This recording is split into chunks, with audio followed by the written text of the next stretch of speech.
The Wiki audiobook presents A Chameleon by Anton Chekhov, narrated by William Archie. The police superintendent, Chamelov, is walking across the market square wearing a new overcoat and carrying a parcel under his arm. A red-haired policeman strides after him, with a sieve full of confiscated gooseberries in his hands. There is silence all around. Not a soul in the square. The open doors of the shops and taverns look out upon God's world disconsolately. Like hungry mouths, there is not even a beggar near them. So you bite, you damned brute, Chamelov hears suddenly. Lads, don't let him go. Biting is prohibited nowadays. Hold him. Ara. There is the sound of a dog yelping. Chamelov looks in the direction of the sound and sees a dog, hopping on 3 legs and looking about her, run out of Pitchigin's timber yard. A man in a starched cotton shirt, with his waistcoat unbuttoned. He's chasing her.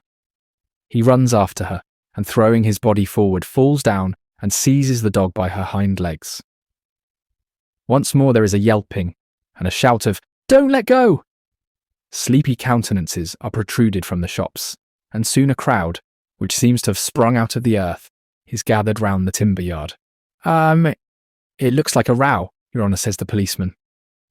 Chamelov makes a half-turn to the left and strides towards the crowd. He sees the aforementioned man in the unbuttoned waistcoat standing close by the gate of the timber yard, holding his right hand in the air and displaying a bleeding finger to the crowd. On his half-drunken face there is plainly written, "I'll pay you out, you rogue." And indeed the very finger has the look of a flag of victory. In this man, Chamelov recognises Hryukin, the goldsmith. The culprit who has caused the sensation, a white borzoi puppy with a sharp muzzle and a yellow patch on her back, is sitting on the ground with her forepaws outstretched in the middle of the crowd, trembling all over. There is an expression of misery and terror in her tearful eyes. "What's it all about?" Chamelov inquires, pushing his way through the crowd. "What are you here for? Why are you waving your finger? Who was it shouted?" "I was walking along here, not interfering with anyone, Your Honour," Hryukin begins, coughing into his fist. "I was talking about firewood to Mitri Mitrich, when this low brute for no rhyme or reason bit my finger. You must excuse me, I'm a working man. Mine is fine work. I must have damages, for I shan't be able to use this finger for a week, maybe.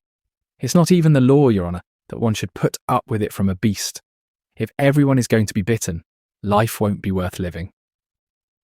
Very good, says Chamelov sternly, coughing and raising his eyebrows. "Very good. Whose dog is it? I won't let this pass. I'll teach them to let their dogs run all over the place. It's time these gentry were looked after, if they won't obey the regulations. When he's fined, the blackguard, I'll teach him what it means to keep dogs and such stray cattle. I'll give him a lesson." "Yelderin," cries the superintendent, addressing the policeman. "Find out whose dog this is and draw up a report. And the dog must be strangled, without delay. It's sure to be mad." "Whose dog is it, I ask?" "I fancy it's General Zhigalov's," says someone in the crowd. "General Zhigalov's, Help me off with my coat, Yelderin, it's frightfully hot. It must be a sign of rain. There's one thing I can't make out. How it came to bite you?" Chamelov turns to Hryukin. "Surely it couldn't reach your finger. It's a little dog. And you are a great hulking fellow. You must have scratched your finger with a nail, and then the idea struck you to get damages for it. We all know your sort. I know you devils."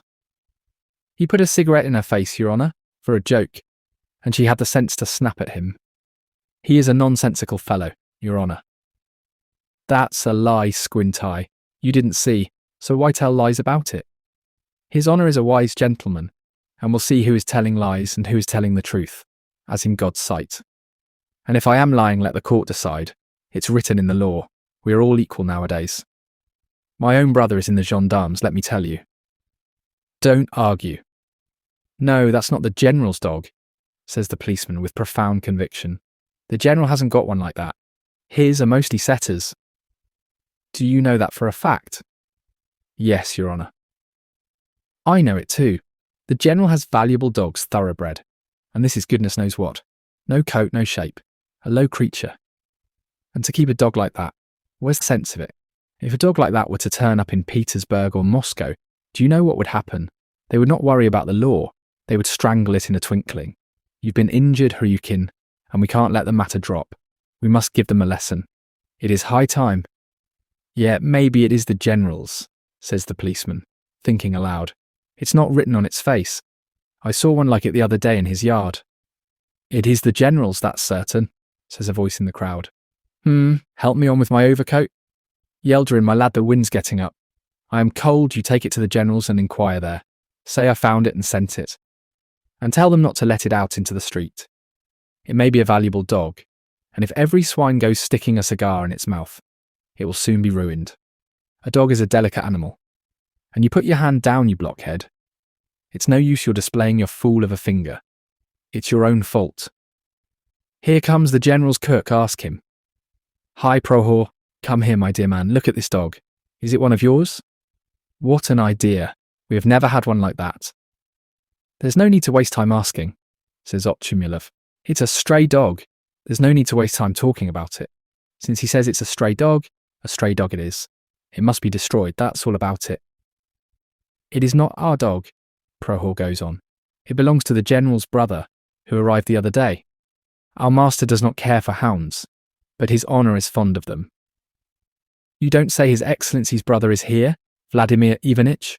Inquires Otchumilov, and his whole face beams with an ecstatic smile.